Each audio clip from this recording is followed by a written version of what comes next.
स्वागत है आप सभी का मेरे चैनल पे। और आज मैं आपके लिए लेके आई हूँ हिंदी साहित्य का काल विभाजन। और अगर आप हिंदी साहित्य के स्टूडेंट हैं तो आपको पता ही होगा कि काल विभाजन और नामकरण आपके लिए कितना ज़्यादा इंपॉर्टेंट हो जाता है।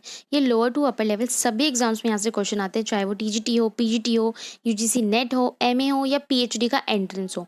ठीक है, तो और अगर आपने अभी तक नामकरण की वीडियो नहीं देखी है तो आप मेरे चैनल पर जाके ज़रूर देख ले।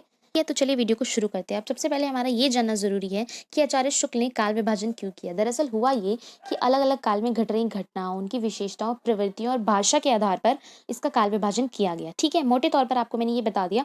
और अगर आप चाहते हैं कि इसकी मैं डिटेल वीडियो लाऊं तो आप मुझे कमेंट सेक्शन में कमेंट करके जरूर बताएं, क्योंकि मैं यहाँ पे आपको एक अवलोकन, एक ओवरव्यू दे रही हूँ। ठीक है, तो चलिए शुरू करते हैं।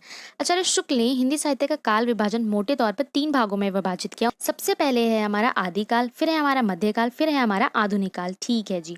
आदिकाल को हम कहते हैं वीरगाथा काल, जिसकी समय सीमा संवत 1000 से लेकर 1375। और ये आपको मैं संवत में बता रही हूँ, ये ईस्वी नहीं है यहाँ पे, क्योंकि काफी ज्यादा लोगों को कंफ्यूजन होती है ईस्वी और संवत में। ठीक है, मध्यकाल जो कि आगे बढ़ जाता है भक्ति काल और रीति काल में। फिर है हमारा आधुनिक काल, जिसे हम गद्य काल भी कहते हैं, जिसकी समय सीमा यहाँ अलग से है। जिस काल को उन्होंने कहा है भक्ति काल और आपका रीति काल। ठीक है जी। भक्ति काल और रीति काल, भक्ति काल को पूर्व मध्य काल और इसे हिंदी साहित्य का स्वर्ण युग भी कहा जाता है। ठीक है जी। रीति काल जिसे हम कहते हैं उत्तर मध्य काल, यानी कि बाद वाला। ठीक है, इसकी समय सीमा यहाँ पे मैंने लिख रखी है। ठीक है, आगे हम अगर बात करेंगे तो भक्ति काल, और यहाँ से जरूर क्वेश्चन बनते हैं कि निर्गुण और सगुण काव्य धारा में बढ़ जाता है, जिसमें आगे निर्गुण के भाग होते हैं ज्ञान मार्गी और प्रेम मार्गी, और सगुण के होते हैं राम भक्ति और कृष्ण भक्ति। ठीक है जी। रीति काल की अगर हम बात करें तो इसको आगे 3 भागों में विभाजित किया गया है, रीतिबद्ध, रीति मुक्त और रीति सिद्ध। ठीक है जी। यहाँ पे मैं आपको एक और चीज बता देना चाहती हूँ, जो हमारा ये निर्गुण काव्य धारा में ज्ञान आश्रय है उसी को हम संत काव्य धारा कहते हैं, यहाँ पे मैंने लिख रखा है।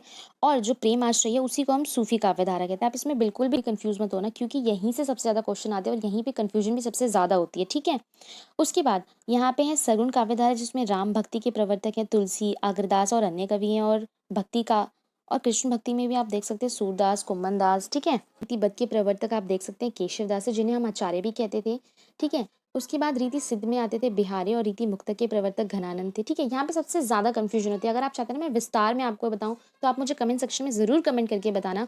तो ये था हमारा हिंदी साहित्य के काल विभाजन का एक शॉर्ट वीडियो। ठीक है, ये एक ओवरव्यू मैंने आपको दे दिया। आप क्या कर सकते हैं, एज इट इज इसको अपनी कॉपी में नोट कर लीजिए, या फिर इसका प्रिंट आउट निकलवा लीजिए, और जहाँ आप पढ़ते हैं ना वहाँ स्टडी टेबल के आगे लगा दीजिए, ताकि आप इसे रोज देखेंगे ना तो आपके मन में एक स्ट्रक्चर सा बन जाएगा, तो आपको ज्यादा रटने की जरूरत नहीं पड़ेगी। ठीक है, तो आज के लिए सिर्फ इतना। आपको कैसी लगी मेरी वीडियो, आज आप मुझे जरूर बताएं, और मेरे चैनल को लाइक शेयर सब्सक्राइब जरूर करें। Thank you.